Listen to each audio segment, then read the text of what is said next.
the C-17 Globemaster, an icon of air power. To see more exclusive content like this, make sure you subscribe to Tactical Command USA and hit the notification bell. Today, we're witnessing a critical training exercise, a multi-vehicle, heavy equipment airdrop. The key to this operation is the Loadmaster. His job is to ensure this multi-ton piece of equipment is rigged perfectly. 60 seconds! The crew receives the 1-minute warning. The aircraft is now on its final approach to the drop zone. The ramp opens, exposing the cargo to the 150-knot winds. Green light, green light, green light! That's the green light. The Loadmaster activates the release. First, the smaller drogue chute catches the wind, pulling the main extraction chute. There. The extraction chute inflates, dragging the entire payload out of the aircraft in seconds. One vehicle is away. But this is a multi-vehicle drop. The second payload is already moving. No time to waste. The second payload's extraction sequence is already underway, separated by only a few seconds.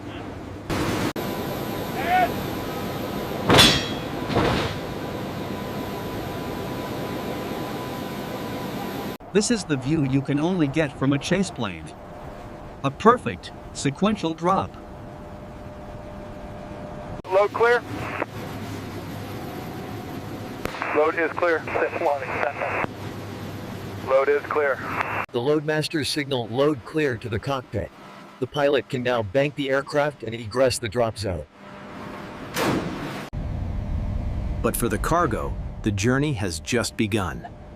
Now, we shift our focus to the drop zone. Each Humvee is attached to a platform with multiple layers of energy-dissipating honeycomb cardboard. This padding is the only thing that will prevent the 10-ton vehicle from being destroyed on impact.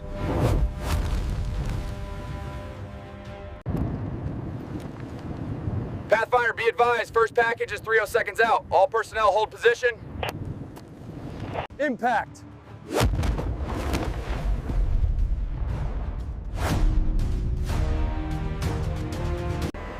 Watch that again. The energy-dissipating material cushions the blow, crushing itself to save the vehicle. And right behind it, here comes the second vehicle. A perfect perfect. This is the condition of rapid illusion. But the mission isn't over. The vehicles are useless until the ground crews derig them and get them mission ready. DZ is clear. Recovery teams, move in. DZ is clear. Recovery teams, move in. The recovery team, staged at a safe distance, now races to the first payload. Their first job: cut the vehicle free of the platform and the parachutes. They work in practice teams, clearing pins and restraints. Speed is critical. This is the moment of truth. After falling thousands of feet and slamming into the ground, will it start? A perfect start.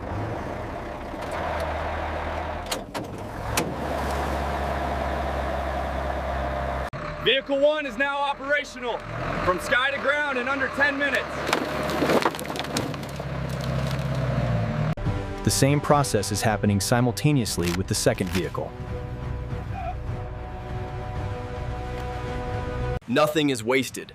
The chutes, each costing thousands of dollars, are recovered to be repacked and reused.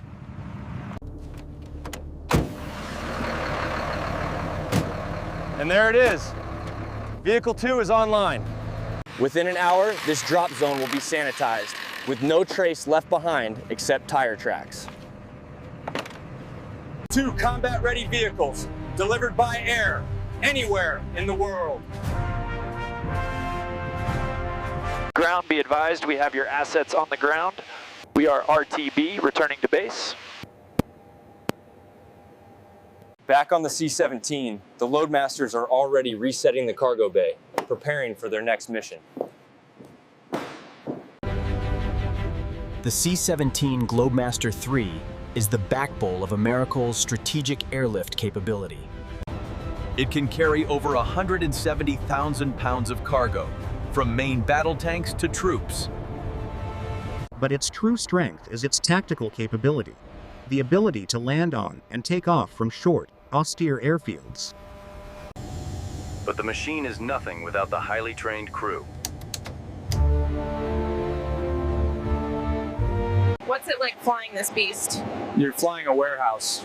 Every move has to be smooth, but she's surprisingly nimble. In the back, the Loadmasters are the true masters of the cargo.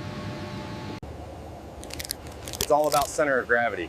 You drop 20,000 pounds out the back, you better believe the pilots feel it. Seeing that chute open, it's a good feeling. It means you did your job right. It's a symphony of airdrop, rigging, and recovery. The Air Force gets it to us, our job is to get it in the fight. Simple as that.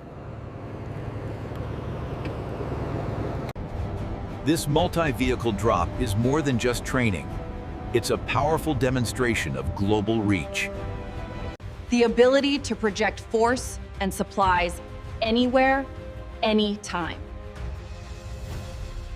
The C-17 is also a premier platform for airborne infantry insertion. On this same pass, they will drop a stick of paratroopers. The Air Force Loadmaster is responsible for the aircraft, but in the back, the Army Jumpmaster owns the jump. Approaching DZ, 10 minutes.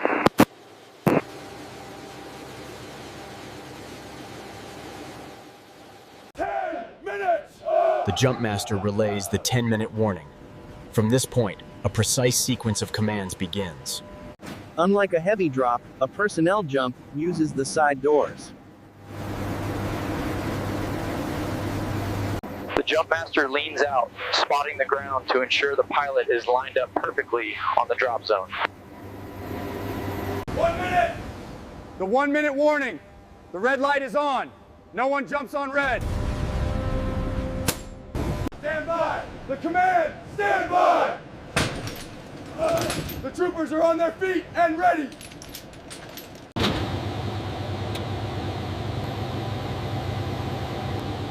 Green light, green light, green light. Go! Go! Go! The green light is the final execute.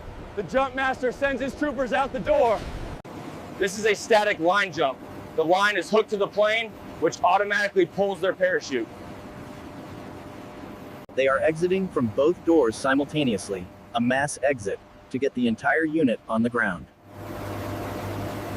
Point in the tightest possible formation.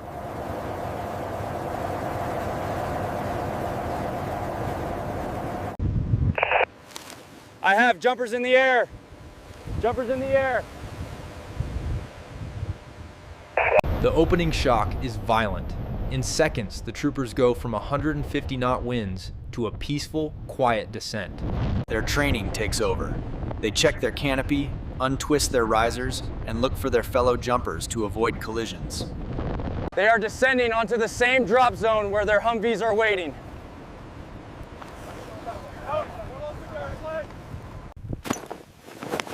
The parachute landing fall, or PLF, is essential to avoid injury. And just like that, the loop is closed. The soldiers are on the ground, linking up with the heavy equipment. That they just watched fall from the sky.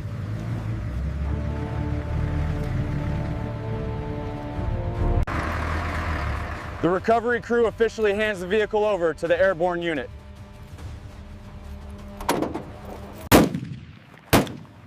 The troopers waste no time, moving to get their equipment mission ready. Heavy weapons are drop secured. The crew must mount and load them. In less than 30 minutes from the C-17's first pass, a fully armed mobile infantry unit is now on the ground and ready to fight. This is the textbook definition of forcible entry. But the C-17's work isn't done. Now that the unit is on the ground, they need supplies. The aircraft is now configured for a CDS drop, Container Delivery System. These bundles are packed with ammo, water, and MREs. This is a high-velocity drop. The bundles will exit the rear ramp in one long, continuous stick. Coming up on the CDS run, altitude 500 feet. For this drop, the C-17 flies much lower and slower, a very vulnerable position. The ramp opens. The Globemaster gets ready for the release. A low-altitude pass like this is a massive show of force.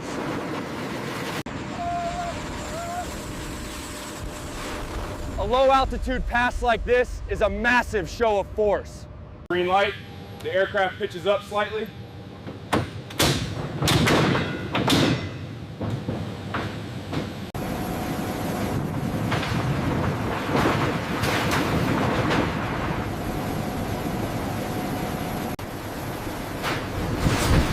Load clear.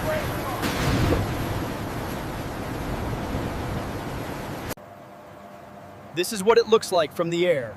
A perfect string of pearls, delivering supplies with pinpoint accuracy. These aren't the massive canopies used for the vehicles. These are high-velocity chutes, designed to get the supplies on the ground quickly. And to minimize drift from the wind. They hit the ground hard. One after another, the resupply is on the ground. First squad, on me! We move to the bundles! The paratroopers, already mobile, move to recover their supplies. This is the lifeblood of the front line. Beans, bullets, and batteries. Within minutes, the supplies are loaded, and the unit is self-sufficient for the next 72 hours. Let's recap what we just saw.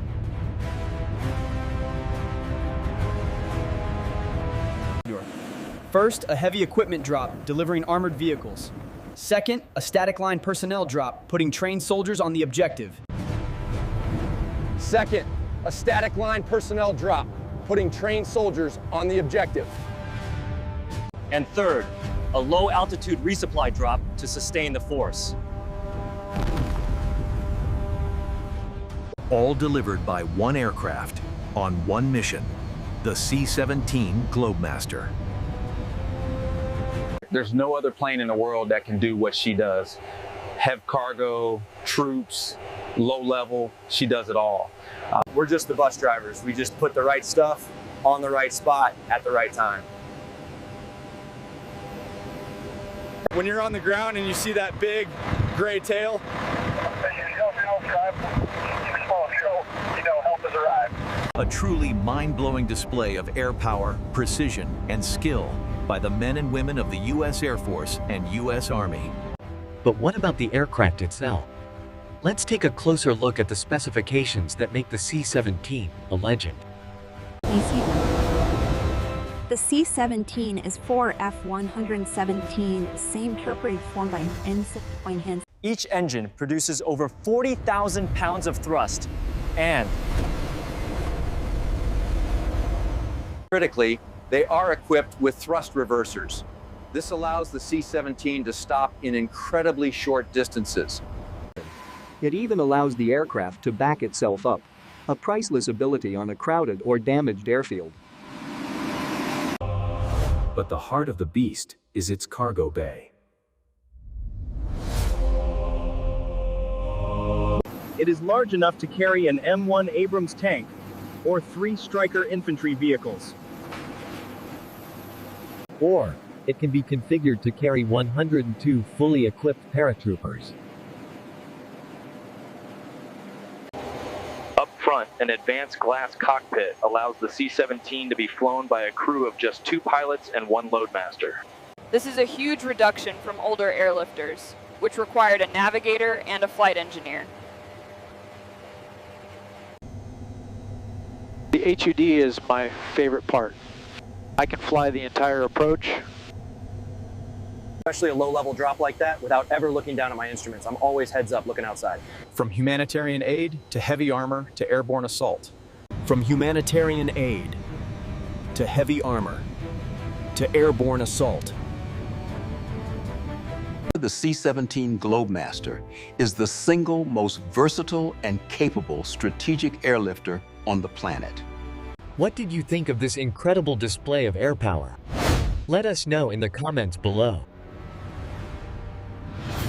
If you enjoy deep dives into military technology and training, be sure to subscribe to Tactical Command USA. And hit that notification bell so you never miss an upload. Coming up next, we go inside the cockpit of the F-35 Lightning II. You don't want to miss it. Coming up next, we go inside the cockpit of the F-35 Lightning II. You don't want to miss it. This is Tactical Command USA. We'll see you on the next one.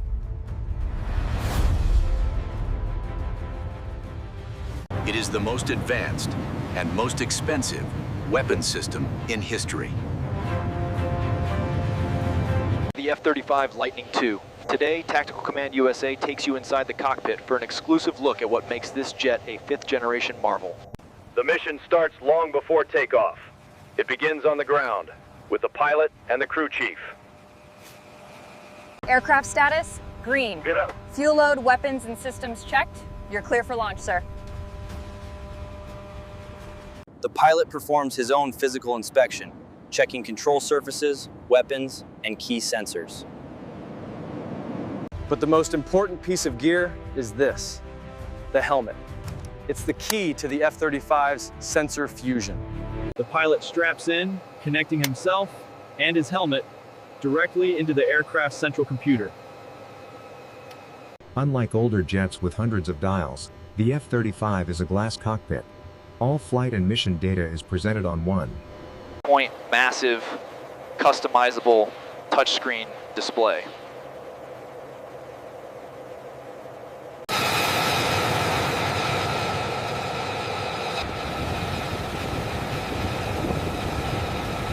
Tower, call sign Viper 1.1, ready for engine start. This is the God's Eye. 6 cameras outside the jet feed an image to the pilot's helmet. He can literally look through the aircraft.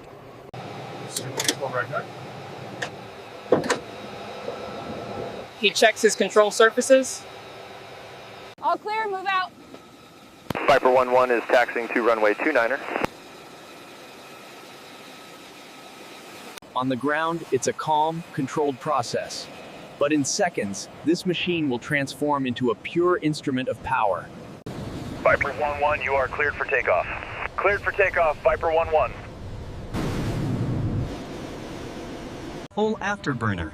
The engine is now dumping raw fuel into the exhaust, generating over 40,000 pounds of thrust. The acceleration is brutal.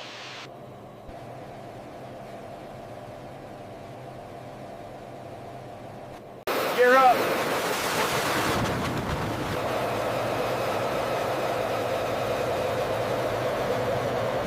This is the F-35's Viking climb, an unrestricted ascent, showcasing the raw power of the Pratt & Whitney engine. In under a minute, Viper is at 20,000 feet, fenced in, and on his way to the training range. The first thing you notice is how easy it is to fly. The computer handles almost everything. That lets me stop being a pilot and start being a tactical manager. My job is to manage the battle space. And that's where sensor fusion comes in. The F-35's radar, its sensors, and the sensors from other friendly aircraft Are all fused by the computer into one simple, easy-to-read picture.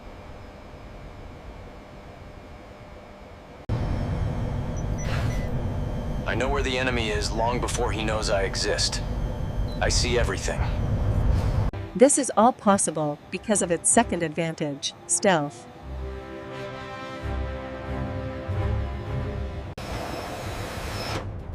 Unlike a 4th-gen fighter, the F-35 carries its weapons and fuel internally. This clean configuration, combined with its special radar-absorbent skin, makes it nearly invisible to enemy radar. See first, shoot first. That's the name of the game. I can engage a target from dozens of miles away, and he'll never even get a warning that the missile is in the air. But what does that look like? Let's see a simulated engagement. Fox 3. Fox 3 is the radio call for firing a long-range, radar-guided missile. The internal trapeze drops the missile clear of the bay, then the motor ignites. This protects the missile from the violent airflow and keeps the jet's radar signature clean until the last possible second. The missile is fire and forget. Viper doesn't have to stay and guide it. I fire and I'm out. I'm already looking for the next threat while my missile is still in the air. It's a total game changer. But stealth and sensor fusion are just two of its tricks. The F-35 family also has a variant that can do